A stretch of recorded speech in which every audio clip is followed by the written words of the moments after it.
મારું નામ છે મહેબૂબભાઈ અજમેરી. યાદે ગોસલવરા જુલુસ કમિટીના ઇન્ચાર્જ તરીકે મારી જવાબદારી છે અને આ દર વર્ષની જેમ આ વર્ષે પણ આ જુલુસ કમિટીના પ્રમુખ તરીકે સૈયદ એજાજ બાપુ બુખારી છે અને અમારી 51 સભ્યોની ટીમ છે. દર વર્ષે અમે આ જુલુસ કાઢી છીએ.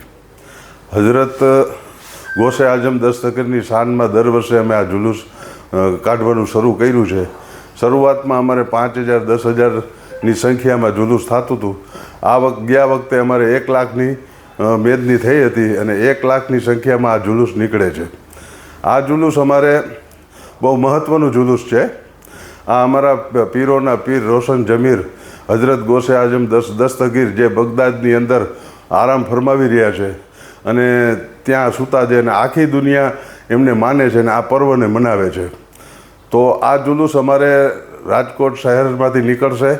રામનાથપરા ગરુડ ગરબી ચોકમાંથી બપોરે 3 કલાકે નીકળશે અને ત્યાંથી થઈ રાજશ્રી સિનેમા, ભૂપેન્દ્ર રોડ, ત્રિકોણ બાગ, ખાદી ભવન, જંકશન રોડ થઈને હઝરત ગેબન સાબીરની દરગાહ ખાતે તેમનું વિસર્જન કરવામાં આવશે અને ત્યાં સલાતો સલામ પડી અને દરેક પોતપોતાના ઘરે રવાના થશે.